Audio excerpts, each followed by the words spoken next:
Coming up now on Animal Outtakes, these dogs are putting their noses to work training to detect COVID-19. We're learning how Bioscent is using canine scent detection as a non-invasive way to screen for the coronavirus. And it seems to be a very, very strong and distinct odor with COVID. So it's made the training process pretty efficient for the dogs. And we head to Jungle Gardens to visit with one of the largest species of macaw in the world. Plus, the dinosaur of the turtle family. This little guy easily packs a 1,000-pound bite force in those jaws. How this ambush predator captures its prey. This and much more straight ahead on Animal Outtakes.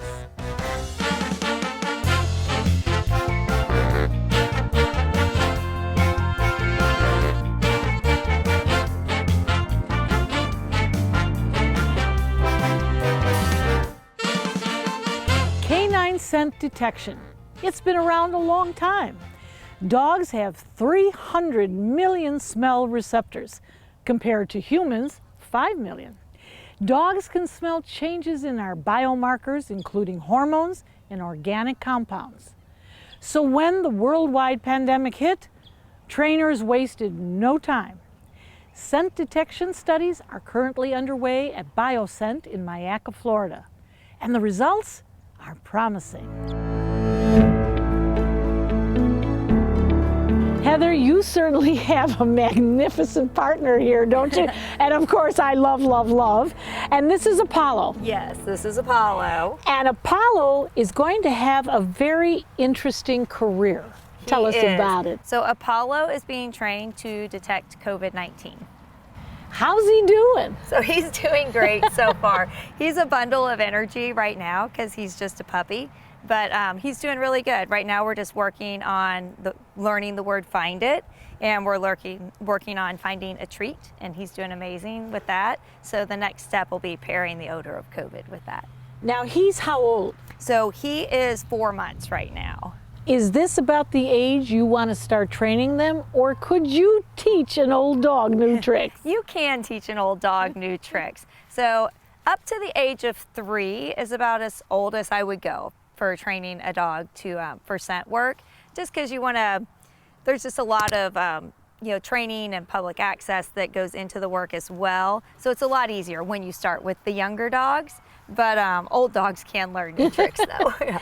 You are the CEO of Bioscent. Just the name alone is such a curious but wonderful connotation. Tell us about Bioscent. So Bioscent is, our mission is to train dogs to detect diseases. So we work with all biologics. So right now our main focus is COVID because it's just been so devastating to society and the world. Really, it's been really devastating, and people are so isolated. They can't get out, they don't go places. So we started training the dogs to pick up the odor. We finished our first pilot study and saw how successful the dogs were, so we quickly started upscaling. So right now we have 64 beagles in training, and we have one German Shepherd. He's special. And you said to pick up the scent. Now we also know that you have been a leader in cancer detection. And that requires a sample of one's saliva, and then it's sent into the lab, and then the dogs take over from there. Is that the same procedure for Apollo and the other dogs, or is this handled differently? This is a little bit different in the respect that we're not using saliva. This time we are using breath condensate and sweat. So the samples the dogs are trained on are samples that are sweat samples that are collected on gauze pads under the people's arms who are positive with COVID, and also the face mask from people who are positive with COVID. So they simply breathe into the face mask, and then the face mask is sent to us, and we use that to train the dogs on. So what would you say their rate of proficiency is? I know he's in training. Yes, he's in training. So the dogs that are fully made are hitting at a 98% accuracy rate right now. It's incredible how it's hard to trick them, like next to impossible.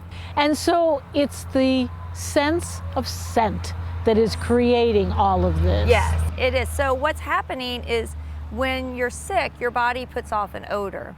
And so each disease, we're finding your body puts off a different odor. So the dogs are picking up that odor that you put off when you're sick. So it's the same with COVID.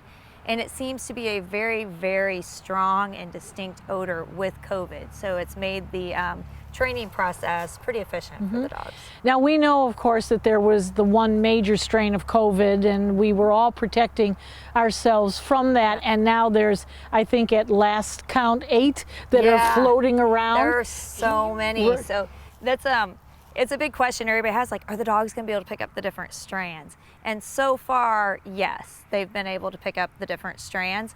There are 8 major ones right now, but there are over 40 different strands that they have found. So our samples, we try to get samples from as many strands as possible to keep proofing the dogs on that and making sure they're picking out that common denominator. Now you, for the cancer detection that you have just been so magnificent with, you had an association with LECOM. Do you still have with LECOM for this? No, we're not working with LECOM on this. We're actually working with USF on this. Okay. So we have a nice collaboration with USF, and that's really exciting and opens up a lot of doors and opportunities to be working with them. So I would imagine the students are coming out here so that's what to be with the dogs. We are working on getting a group of students that are in their program that leads towards studying veterinary medicine. So they have a club, and so we're working on getting those students to start coming out and volunteering. So that'll be excited. Hopefully in the next month or so we'll get that all in place. So how many dogs do you have for COVID detection? 65. 65.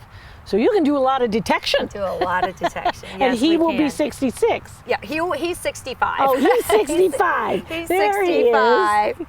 And he's this 65. is very interesting because, of course, we love all breeds of dogs, and so do you. But for a lot of your detection work, you've gone with the Beagles, and you've gone with the Beagle Basses. Exactly. But he is a German Shepherd. He's a Shepherd. So a couple things came about. I think the foremost thing was he needed a home, and I'm just a big softie for that, and he needed a home and a good place to go. So that pulled at my heartstrings, but also the fact that everybody always asks me, well, why are Beagles better than Shepherds? And I can give them all the technical reasons as to why they're better and why I use Beagles, but I haven't actually practically trained a Shepherd myself. And so I was like, you know what? I'm going to train a Shepherd myself, and we'll do a nice little pilot study and compare his accuracy rates with the Beagles. So he's part of a research study as well. Well, how do you think he's going to fare? He's amazing. I am so in love with him. He's probably the smartest dog I've ever owned. No, I have him. Yeah, you have. Yeah. So he's something else. I think he's going to do really well. I think where I'm seeing already, where I'm still firm in my belief that why I use Beagles is because the Shepherds require a lot of my attention. They need that interaction with people as you see, like this? continuously, whereas the Beagles are very, very content to be with each other, and we're kind of a side note, where the Shepherds are really bonded to the people. And so to have a lot of Shepherds, I don't think it would be fair to them, because I think they need more human interaction than the Beagle does. So you have basically the Beagles doing the cancer and also the COVID. Can we find out what the next project is going to be? So I have been talking with a couple different people, looking in to see if different types of mental illness has an odor. So it's all in the preliminary stages, but as right now COVID's really taking up all of our time, but as COVID hopefully moves on, I would definitely like to get into seeing if we could look at researching Alzheimer's to see if it has an odor, and also look at researching schizophrenia and bipolar to see if they actually have an odor with them, and could you predict if someone's moving in to a manic phase or a depressed phase before they do, to try to help mitigate that. I'm always excited to do new research, so anyone out there, physicians are like, hey, we'd really like to see if this works, I'm always open to entertaining new ideas for new research. Wouldn't that be wonderful that when you walk into your doctor's office and they have a dog there that can actually help the doctor? They can help the doctor. That would be amazing. That would be. I think that's the interesting thing about COVID. So most of our research in the realms of cancer and other diseases is focusing on finding a new way to diagnose, not necessarily using the dogs, but figuring out what they're, what exactly it is that they're smelling. But with COVID, it's a little different because we're actually using the dogs in that manner to screen people. So because they are so much faster than PCR testing, and their accuracy rates are right up there with PCR testing. If not better. If not better, exactly. And they're much better than the antigen test. So right now, we're looking at deploying dogs to screen large crowds of people so we can start having concerts again and start going to amusement parks. A lot of different venues are really interested because the dogs can just screen so quickly and so accurately. So they would work with a handler and they would literally work the crowd, exactly. Right? Isn't that amazing? Yep. For more information on Bioscent and how you can help by submitting your own sample for detection, go to bioscentdx.com. You can also visit their Facebook page for videos and the latest information on COVID-19 studies. Coming up next on Animal Outtakes, it's all about bite force. We visit with a bird who has a beak that can crack the hardest nut, and the largest species of freshwater turtle in the U.S. And no, that's not a worm in its mouth. Find out more next. I think something happened to my family. I'm scared and lonely. What's going to happen to me now? Don't worry, Sonny. Our loving staff at Dante's Den will take care of all your pet needs for the rest of your life. A warm bed, toys, great food, walking, and swimming is all at your paw tips. And if you get sick, there is even a hospital and medical staff to help you get well. Dante's Den, continuing the love.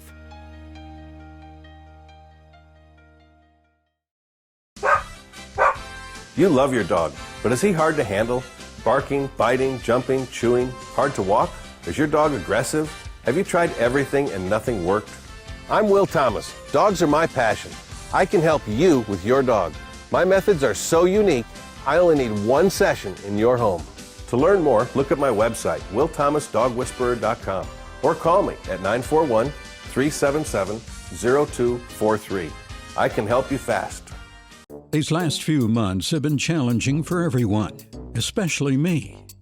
I've walked many, many miles. I learned new tricks. I lost my afternoon nap time. I've stayed up many nights watching movie after movie after movie. I'm suffering from cabin fever. I'm in need of a renewed spirit. Dante's Den is the perfect boarding solution for your dog, whether it's an overnight, short, or extended stay. Dante's offers the convenience, amenities, and overall luxury your pet is seeking. Spacious, air-conditioned dens have private patios, overlooking scenic pool and lakeside views, a sparkling pool with fountains to play in, surrounded by chaste loungers and a staff that will cater to their every wish. To make a boarding reservation for your pup, call us at 941-219-3730.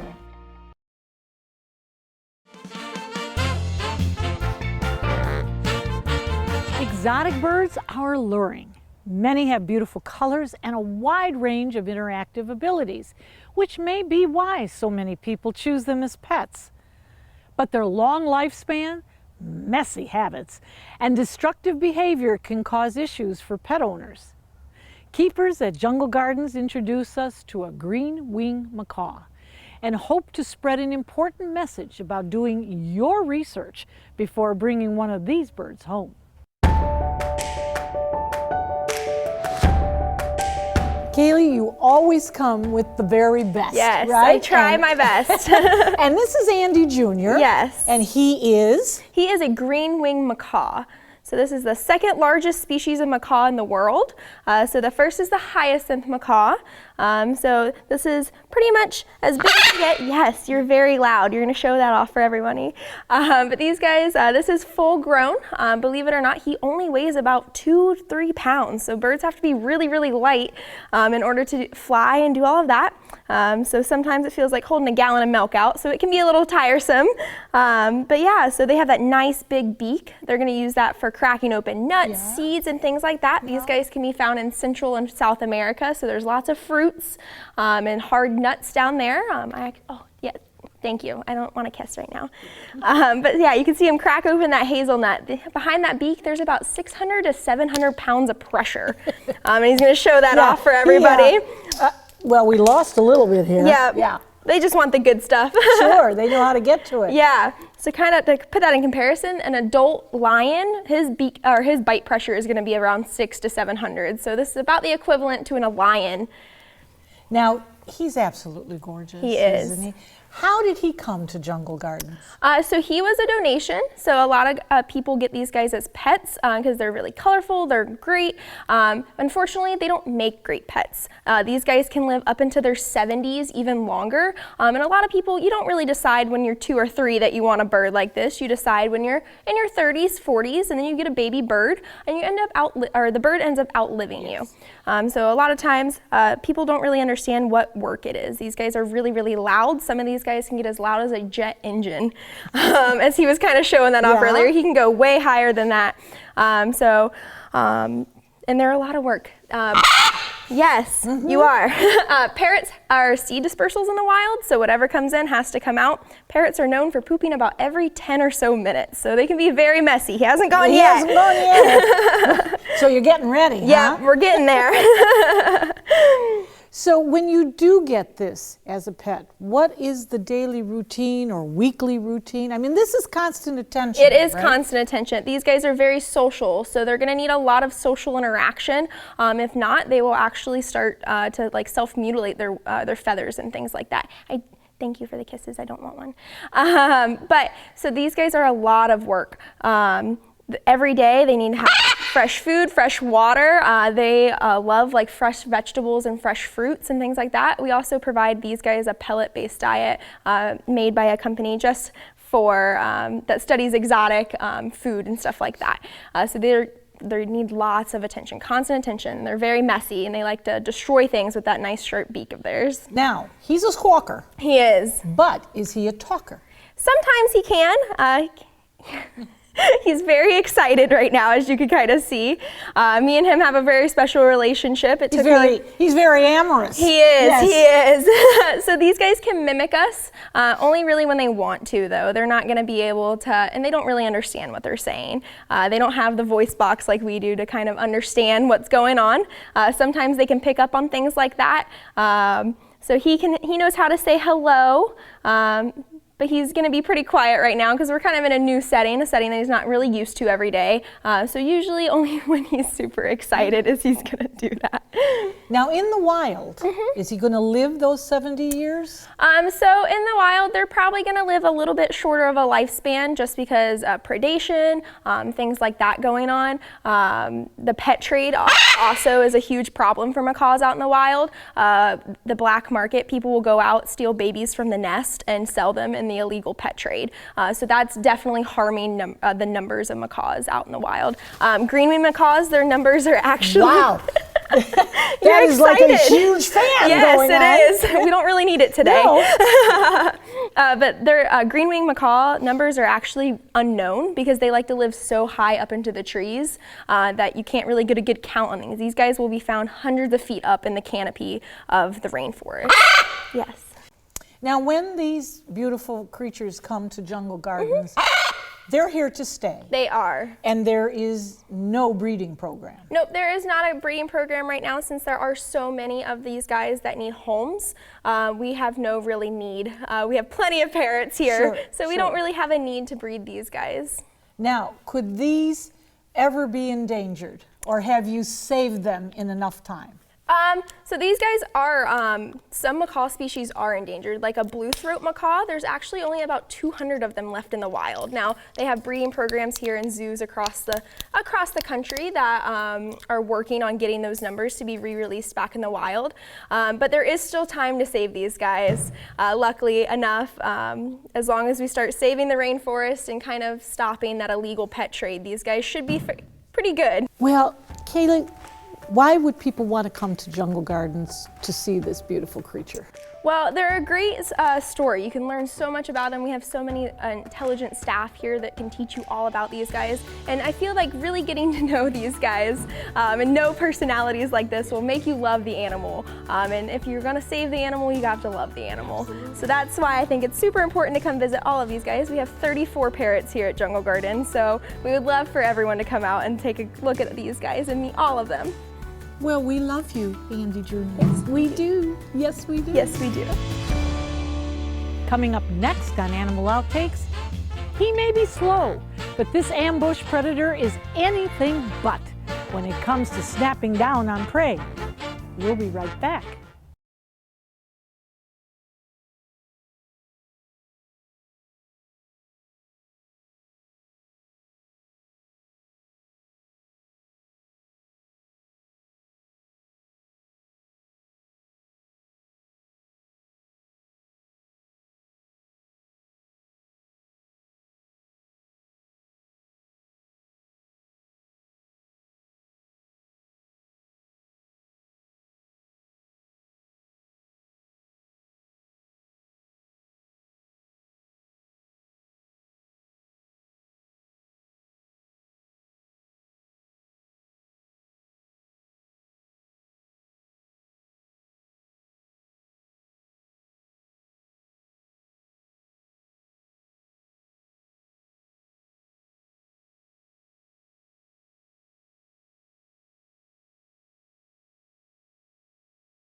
The alligator snapping turtle is the largest freshwater species of turtle in North America.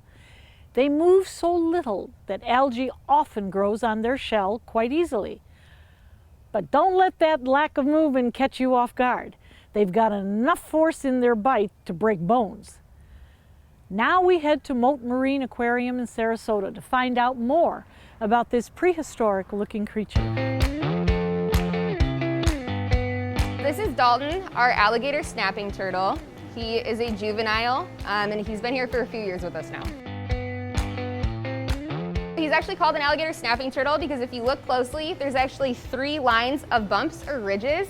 They also have a really sharp beak and a long tail. Those are kind of 3 of the main characteristics that you can tell him apart from other freshwater turtles. He is a juvenile. We actually don't know his age. He was confiscated from the illegal pet trade and they did not know his age, so we're just kind of judging based off of his size.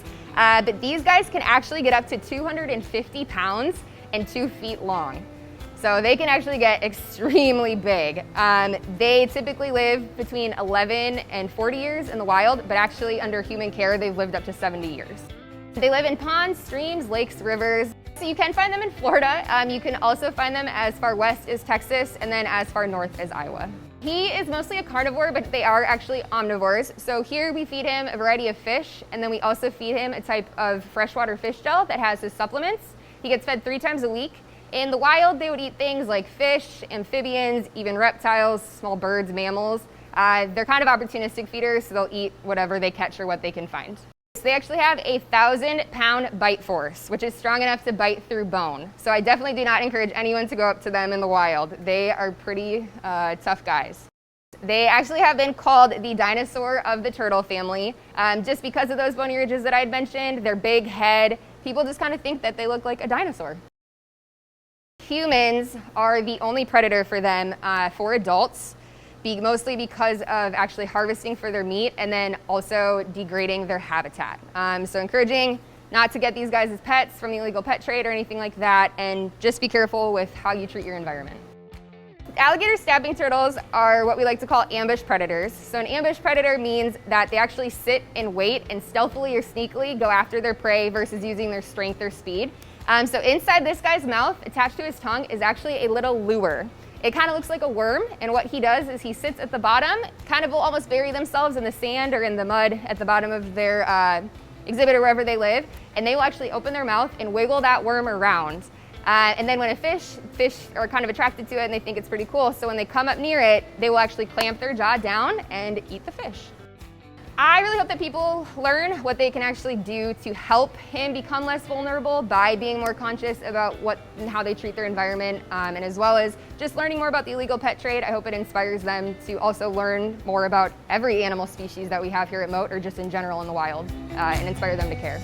Stay with us. There's more Animal Outtakes coming up next.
Animal Outtakes is produced by Dante's Den Foundation, a nonprofit group dedicated to creating the best life for dogs. If you would like to learn more about Dante's Den, donate, or volunteer, visit our website, dantesden.org. We hope you had fun and learned a thing or two along the way. We'll be back here again next week with even more animals and some wild adventures. Until then, thanks for watching. So I'm going to put him down on the table here. And then if you just want to stick your arm out just like that, he should step up. Andy, what are you doing? Here you go, baby. I'm not sure what I feel. He wants her.